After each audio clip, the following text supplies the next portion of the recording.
Hi guys, Rachel here from the Confused Millennial, and in today's video you will be learning about my personal breastfeeding journey, including the tips and tricks that worked for me along the way, as well as the really tough choices I had to make. This video does have a happy ending now and me reaching my breastfeeding goals, and I really want you to know that no matter where you're at in the journey, you are definitely not alone. Alright, sorry, Reagan went down for a nap. But when it came to actually breastfeeding, I had no idea what to expect. I didn't read a book, I didn't take a class. I was very much like, there's so many horror stories out there, I don't want to accidentally manifest any of the hardships for myself. I decided to go into it totally blind. And I remember being in labor and delivery after delivering my daughter and literally looking up at the nurses like, so am I supposed to breastfeed her now? Because I have no idea how to do that. And sure enough, they kind of just like shoved her on, and the first side went okay. And then when it came time to feed her on the other side, she would not latch. So they ended up moving her to what's called a rugby hold, where she's kind of like heads here but legs here, and they literally just shoved her onto my boob.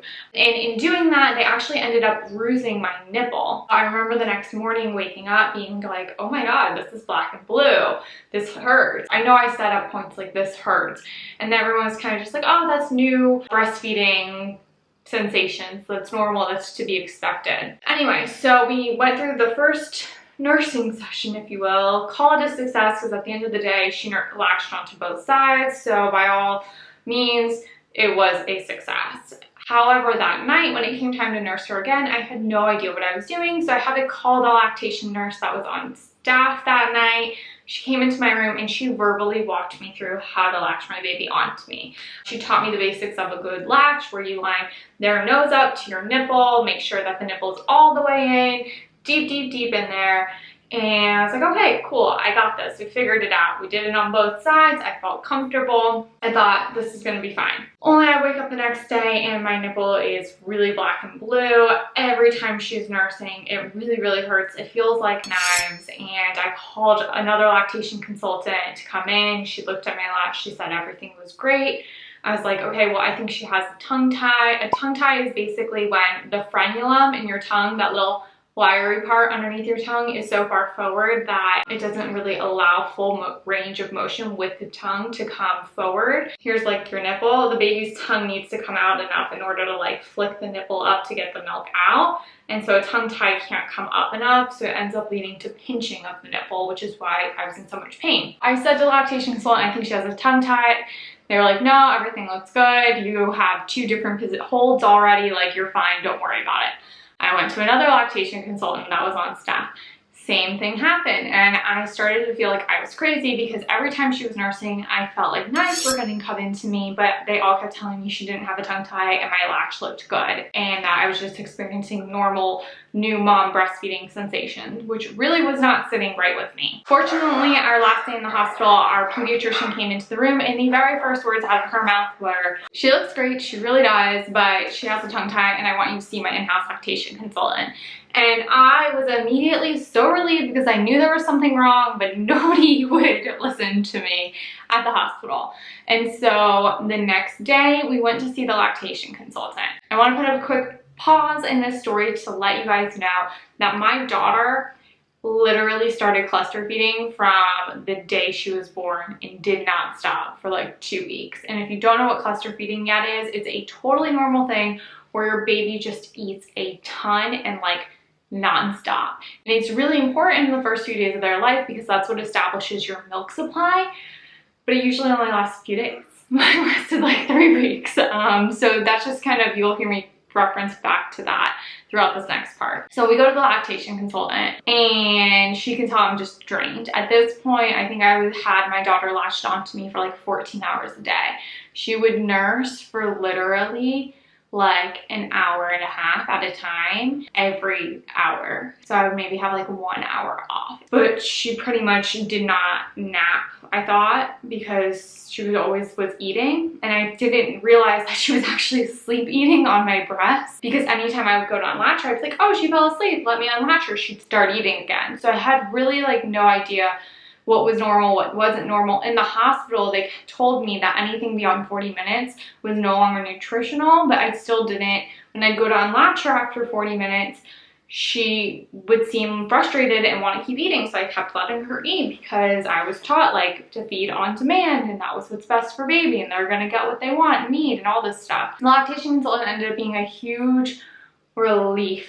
We did a weighted feeding, so she started a timer. We fed her beforehand. She nursed on one side, we weighed her, and during that weighted feeding, we realized that she was getting like 4 ounces of milk, which for a 4-day-old was like insane amount of milk to get in one feed.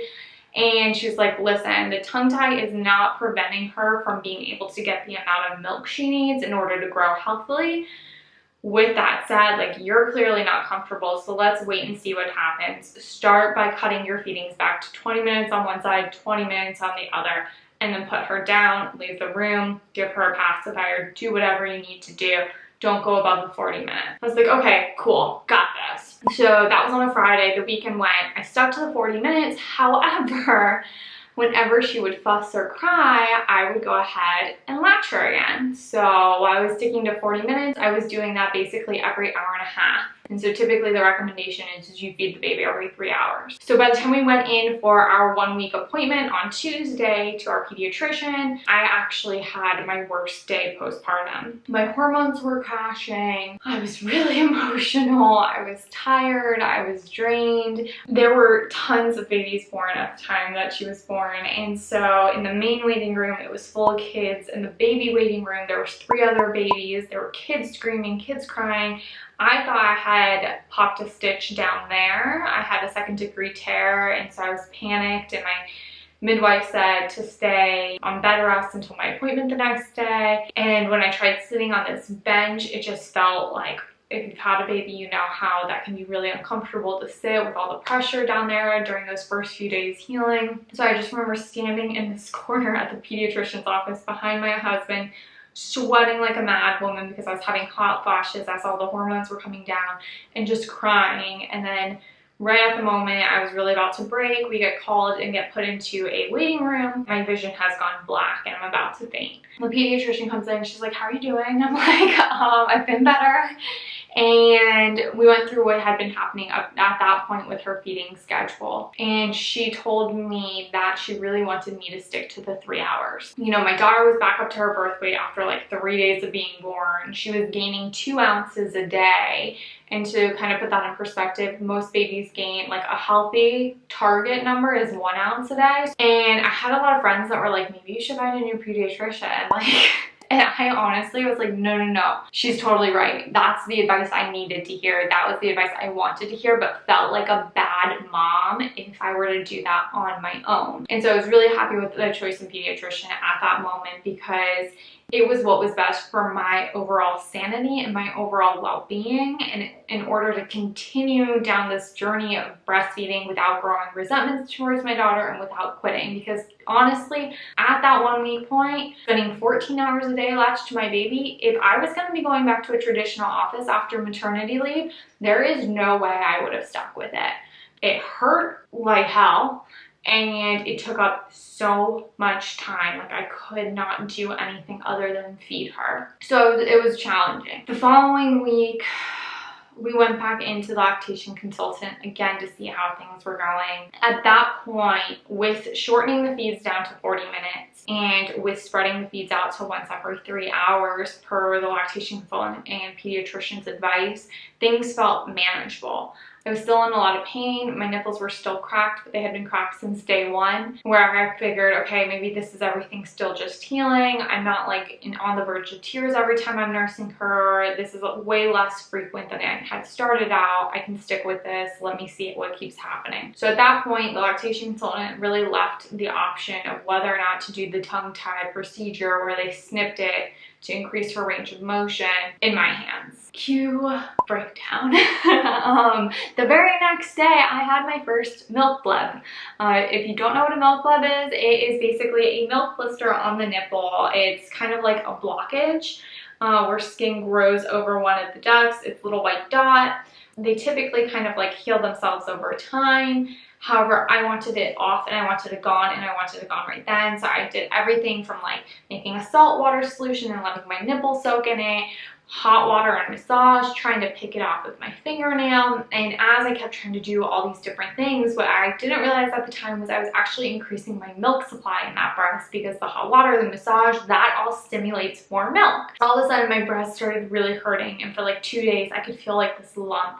And I was like, oh my God, I have a block. I have a really bad blockage. I'm gonna get mastitis. I need this out. I need this out now. And so I asked my husband to suck my nipple, to suck it out. I wanted it gone. He was not happy about that. Basically, we waited till the end of the day when my milk supply was at its lowest.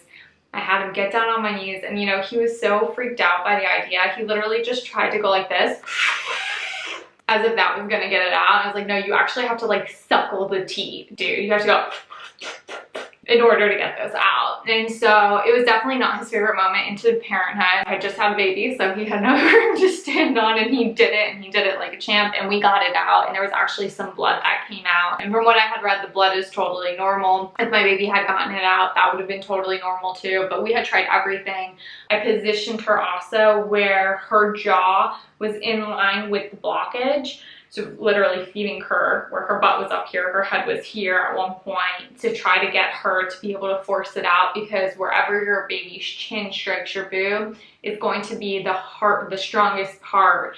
And so if you have a blockage, you want their chin in line with the block in order to most likely get it relieved. Anyway, that didn't work, so my husband had to do it. The milk blood came out. I was like, okay, that's it, I'm done. I did a ton of research on milk bloods, and from what I could tell, you increase your odds of having them when you have a baby with a tongue tie. So at that point, I emailed the lactation consultant, and I was like, listen, I'm still in a lot of pain. I have a milk blood. I want to go forward with the procedure. But the following week, we went to the person that did it. He literally just took a scissor, snipped it. It was really short, super quick procedure. I had been warned that after the procedure that there was going to be a little bit of blood, and it was going to look worse than it actually was, because the blood would mix with the baby's saliva and even the breast milk, because she nurses right after the procedure. However, I was not prepared for what was about to happen. My husband held my baby's hands, and she started crying, and the saliva mixed with the saliva and tears mixed with blood. So before I knew it, her entire face was like covered in blood. Her shirt was covered in blood. I started crying to make the blood flow even more, and she refused to latch. And it was like the first time she really truly refused to latch. And when she did latch, eventually she kept popping off and crying, and just like, it was a total nightmare. And I just was hysterical that I had made the wrong decision. Nobody had prepared me for the fact that like after the procedure, she wasn't just gonna have the best latch of her life. I really thought like, okay, the procedure was gonna happen. We were gonna have the best latch and best breastfeeding experience ever now. And instead, we were just in that room for probably 40 minutes afterwards, just tears, and she barely ate. And I had a friend who had recently just gone through the procedure with her son, and so I messaged her, and she's like, it's okay, it's totally normal. She has to relearn how to eat with this new range of motion. So I took a deep breath. You know, she was napping at this point. By the time we did the next feeding, her latch had gotten better. And the feeding after that, it got even better. And by the time 24 hours had rolled around, we really did have the best latch that we had ever had. And since then, overall, my breastfeeding experience has been pain-free. There have been a couple times where it has still pinched a little bit, but that has more to do with when she came out, her head was turned one way, and she got kind of stuck on the way out with her head looking one way, and so it led to her kind of cocking her neck while feeding in certain positions, which would lead to pinching. And so just some baby massage and baby chiropractic sorted that out, but it wasn't related to the tongue tie, and that pinch never felt like the tongue tie pinch. That whole experience really challenged me, and feeling like tons of mom guilt. Was I making the right decision? Was I not making the right decision afterwards? Did I mess up? And what I kind of realized through it all is that we each have our unique experience. As I was going through this, where I had like oversupply and never feeling like I could sleep and always having my baby attached to me, I had a friend going through it where it was the complete opposite, where she was nursing her baby and then pumping for an hour afterwards and having to supplement with formula, and literally every feed took her like 2 hours, 3 hours, and then she would get like a 30-minute break and have to repeat it all over again. And so we both were only getting 30-minute breaks between feedings, but they looked very different. And that's where I kind of realized like everybody's experience is just so different and so unique. And whatever it is, you're definitely not going to be alone in it. I'm happy to say that here I am, over 6 months later.